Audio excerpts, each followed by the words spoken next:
ایک خاتون آتی ہے، اس نے کہا حضور میرے لیے دعا کیجئے کہ میں جنت میں جاؤں. تو فرمایا بوڑھی عورتیں تو جنت میں نہیں جائیں گی. تو ظاہر ہے کہ یہ بات تو اس پر بڑی شاک گزری، پریشان ہو گئی. تو اس نے رونا شروع کر دیا. تو فرمایا نہیں بوڑھی عورتیں جنت میں نہیں جائیں گی. خاصی پریشان ہوئی تو حضور نے مسکرا کے کہا جو بھی جائیں گی جوان ہو کے جائیں گے. جنت میں بڑھاپا نہیں ہوگا، 33 سال کی عمر کا ہر شخص ہوگا، مرد بھی اور عورت. جردن مردن، داڑھی بھی نہیں ہوگی، مونچھیں بھی نہیں ہوں گی. اور صرف انبیاء علیہ السلام کی کچھ ذوات ہیں اعزاز کے طور پہ جن کی داڑھی ہوں گی، باقی جردن مردن فرمایا گیا ہے. 33 سال کا عنفوان شباب، جوانیاں، تو بوڑھا کوئی بھی نہیں ہوگا. تو کہا کہ بوڑھی عورتیں تو جنت میں نہیں جائیں گی. اس طرح ایک شخص آیا، اس نے کہا جناب میں نے سفر پہ جانا ہے اور مجھے کوئی اونٹ عطا کر دیجیے. فرمایا میں تو اونٹ کا بچہ دوں گا. اس نے کہا حضور میں نے بچے کو کیا کرنا ہے، نہ بوجھ اٹھا سکے نہ سوار اس کے اوپر ہوا جا سکے. کہا میں تو بھائی بچہ ہی دوں گا.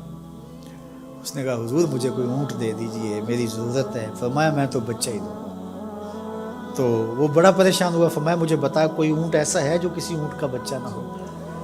تو یہ سچ بھی ہے اور مزہ بھی ہے. ایک صحابی تھے، وہ حضور علیہ الصلوۃ والسلام کے لیے دیہات کی چیزیں لایا کرتے تھے. ہوتا نا ہمارے بھی دیہاتی دوست آتے ہیں، گڑ لے آتے ہیں، کوئی ساگ پات لے آتے ہیں. تو اس زمانے میں جو بھی دیہاتی چیزیں تھیں، تو وہ بدو تھا کسی دیہات کا، تو دیہات کی کوئی چیزیں لے آیا کرتا تھا اور پھر حضور اس کو شہر کی چیزیں دیا کرتے تھے. اللہ اکبر. اور وہ گھاس لا کے شہر میں بیچتا تھا.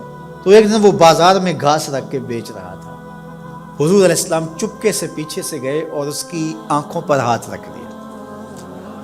اس کو ہماری زبان میں کہتے ہیں کولی بھرنا. کیا کہتے ہیں؟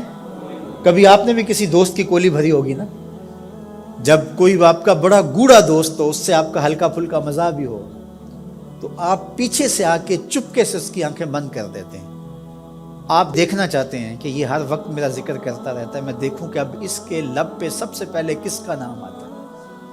ایسا ہی ہوتا ہے نا کہ بندہ پوچھتا ہے کہ کس نے میری آنکھوں پہ ہاتھ رکھے، اور انسان کے دماغ میں پہلے وہ نام آتے ہیں جن سے وہ بڑی محبت کرتا ہے. تو کولی بھرنے کا مقصد ہی یہ ہوتا ہے کہ میں دیکھوں کہ میرا نام کس نمبر پہ آتا ہے، اور اس کی کوشش ہوتی ہے کہ میں پہلی مرتبہ ہی بوجھ لوں. اللہ اکبر. تو حضور نے آ کے کولی بھر لی. اب حضور کے ہاتھ آنکھوں پہ آئے ہوں اور سینوں تک ٹھنڈ نہ گئی ہو، یہ کیسے ہو سکتا ہے؟ تو حضور نے کولی بھر لی، لیکن حضور اس کی آنکھیں دبا رہے ہیں اور وہ بولتا ہی نہیں. وہ بولتا ہی نہیں ہے.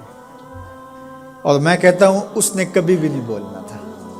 سفنے دے وچ ماہی ملیا، سفنے دے وچ ماہی ملیا تے گل وچ پا لیاں باواں. سفنے دے وچ ماہی ملیا تے گل وچ پا لیاں باواں. ڈر دی ماری اکھ نہ کھولا متے پھر وچھڑ نہ جاواں. حضور آنکھیں دبا رہے ہیں، وہ آنکھیں نہیں کھولتا، بلکہ اس نے کیا کیا، اپنی کمر کو پیچھے کر کے حضور کے سینے سے جوڑ کے رگڑنا شروع کر دیا. پھر حضور خود ہی بولے. فرمایا اس غلام کو کون خریدے گا؟ اس نے کہا حضور مجھے کس نے خریدنا ہے، میں تو بہت سستا ہوں. تو میرے حضور نے فرمایا تو بہت مہنگا ہے، تو بہت مہنگا ہے. فرمایا کرتے تھے یہ ہمارا دیہات ہے، ہم اس کے شہر ہیں. تو یہ حضور کا مزاح ہے. تو مزاح کرنا جائز ہے، لیکن حضور نے آ کے کولی بھری نا.